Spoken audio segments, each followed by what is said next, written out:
Hey guys, welcome back to my channel. My name is Jessica, also known as Jessdempress. So I'm so glad you decided to click back again. And if you are new, please subscribe. Be a part of the family. Here I'll just be talking about all that is metaphysical, chakras, tarot, spiritual practices, whatever is of love and light and something to help us on this journey here on earth. So if you're looking to heal and feel better about life, please go ahead and subscribe.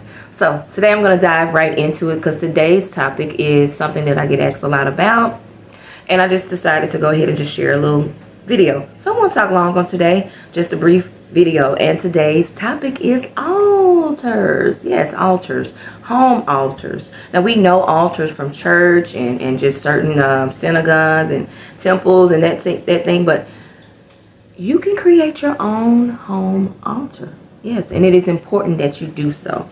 So I do get asked, like, what goes on the altar? What doesn't go on the altar? What the heck is an altar? So I'm coming to clear all of that up today. First off, I just want to tell you a little history on altars. Again, they're very, back to everything that I'm doing, it's always just an ancient practice. It's something that as human beings, God left here for us. We dropped it, put it down, and I'm here to pick it back up. So I'm looking to heal or continue to heal. And the things that distractions in the world are making us turn from that. So anyway, too wordy. Altars, okay? So altars is basically just a place, a space you set up with intention, with purposeful intention to pray, to meditate, to put things upon, symbolic things that mean something to you, intentional prayers, affirmations. So they could look so many ways. So an altar could look like I don't know, 4-inch table set in a corner somewhere. An altar could be in your closet. An altar could be a space in your living room, a space in your bedroom. An altar can be, like I said, small little 4-inch table. An altar could also just, again, be something that is like a centerpiece in your home, like my home. So yes, it's however you want to create that, though. The main thing here with altars, I tell people, it's so important that you have your own home altars, like you're creating a space for you and God. And we create space and times and for everything else.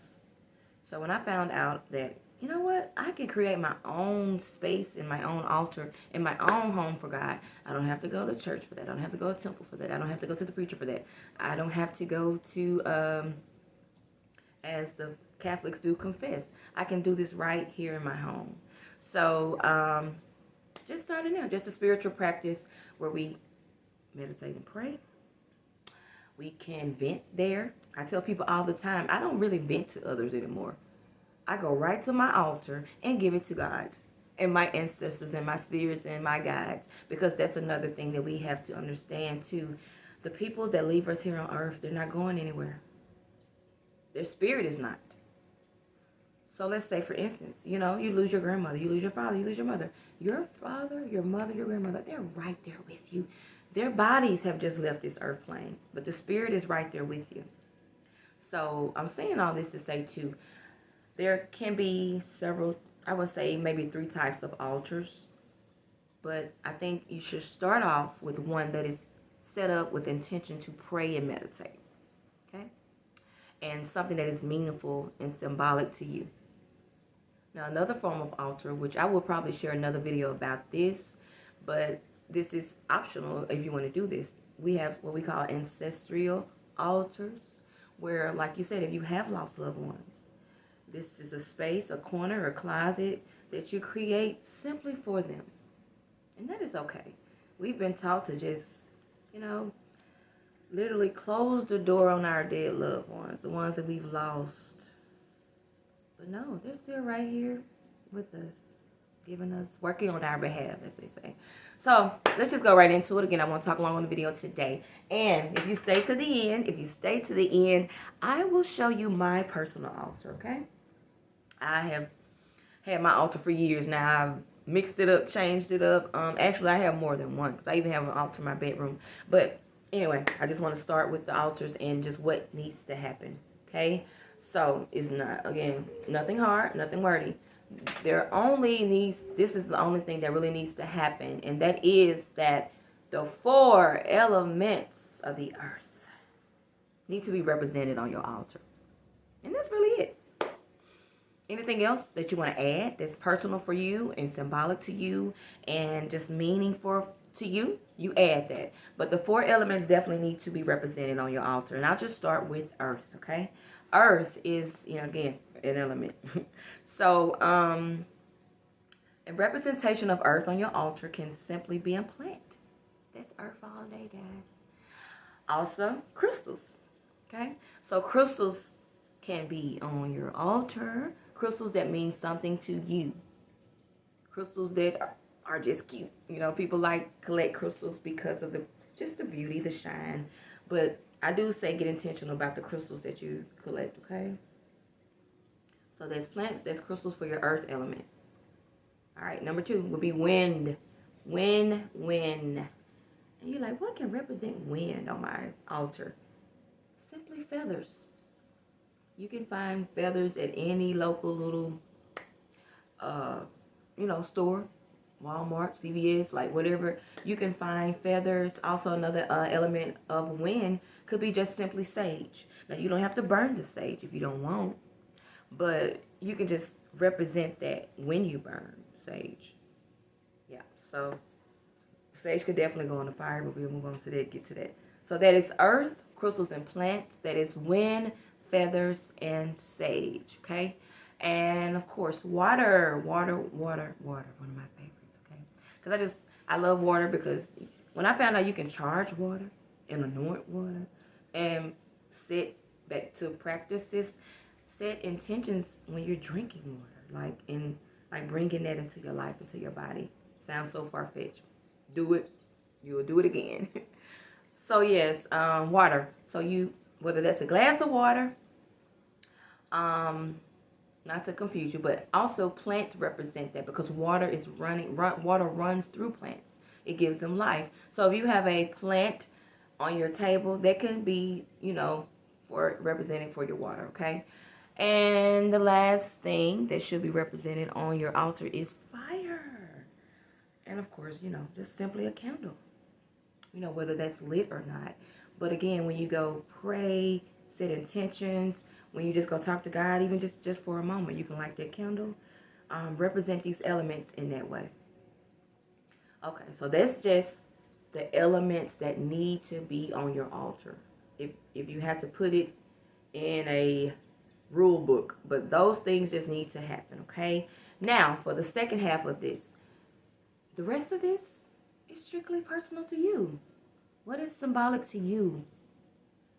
What makes you feel good? What is a great representation of yourself?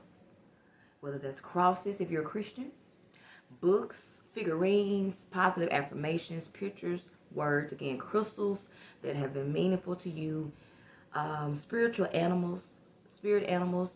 Again, if you get into that, that's beautiful. All my spirit animals reside on my altar or on my tray. So these are things that can always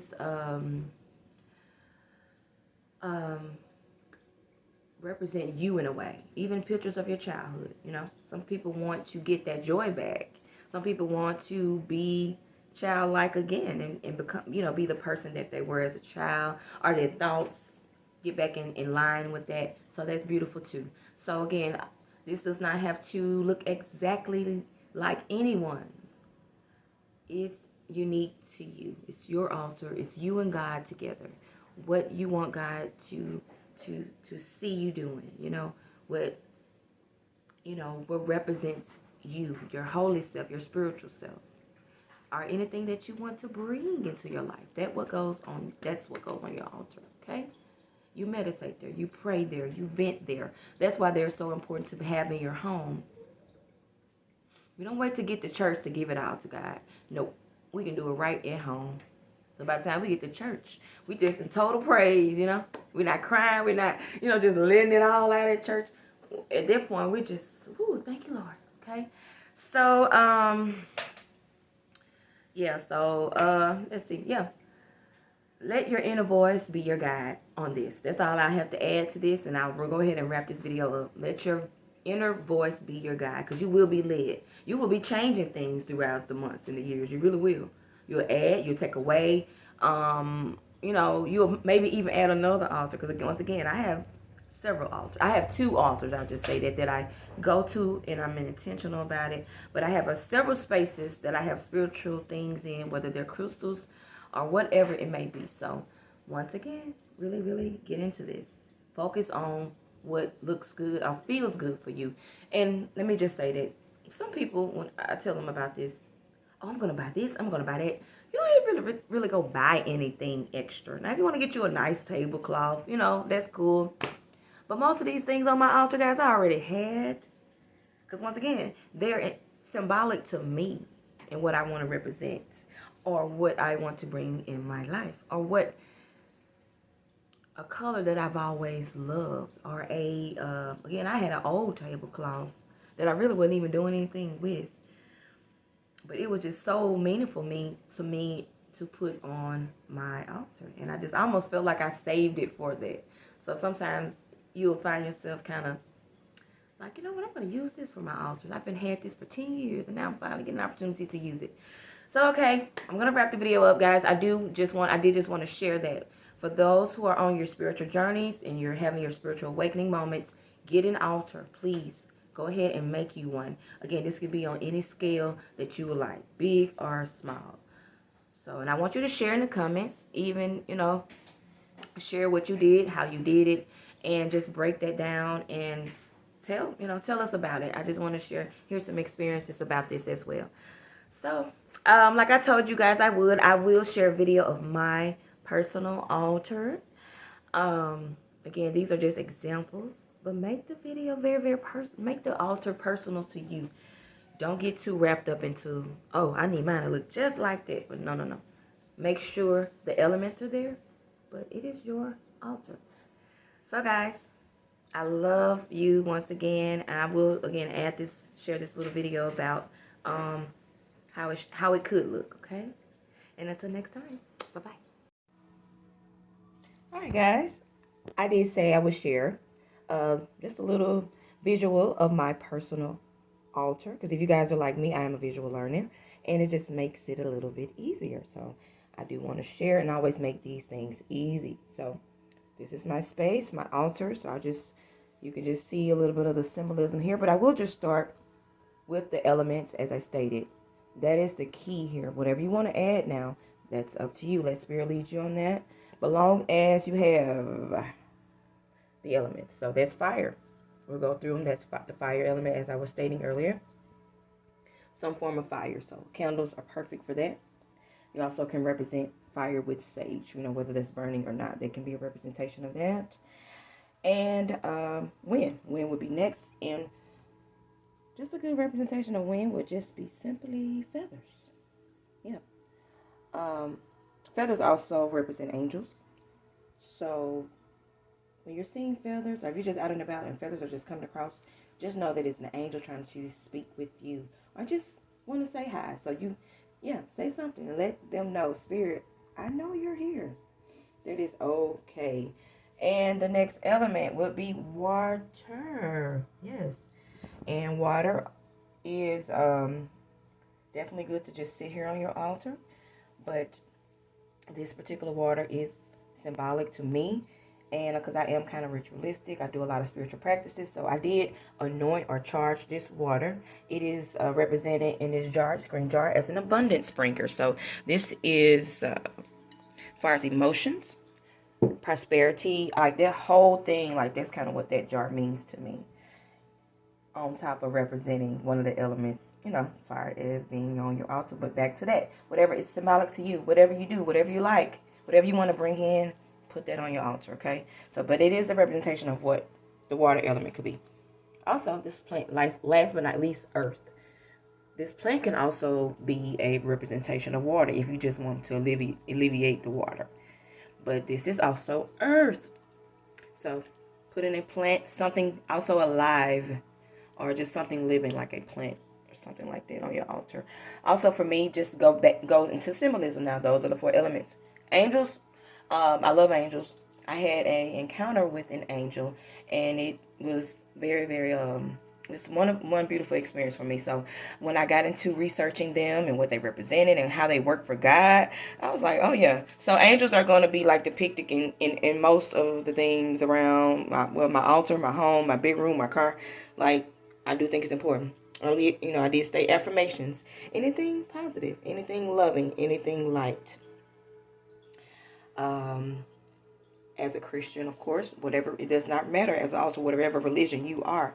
But as a Christian, I represent Jesus Christ here. So, yeah, that's my faith, and you can just make it your own.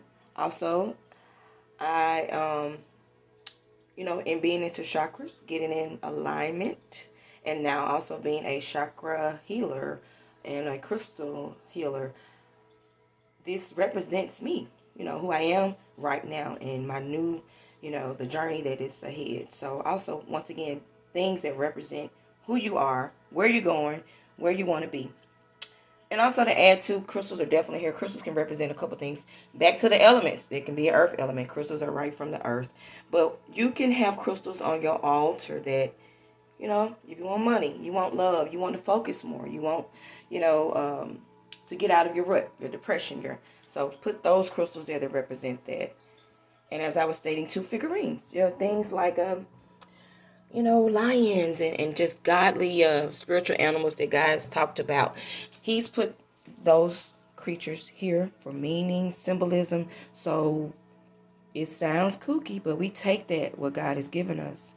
Because some of those animals come with messages and meanings. Like a lion represents strength, and as a single parent, you need all of that. You need to be able to rule your jungle, your little kingdom, with grace and ease, and that's what lions come to represent. Okay, guys, well, I won't talk too long. Once again, I did want to just share this is my personal altar, but it's several examples out there of what altars can look like. You can, beautify it as much as you want to, or you can be as simple as you want it. But the main thing is that you represent, what God has intended, the elements that we are a representative of. We're made of energy and we're made of earth. So pretty much we're all connected from the universe to the planet. Like, it all makes sense now. So please, if you like what I did, like this video, I want you to like, I want you to comment, and I definitely want you to subscribe. And if you have any more questions about how to set up your altar, how it should look, make sure you contact me. You can, again, set this space up however you like it. Just make it your own. All right, guys, until next time, I love y'all so much. Namaste.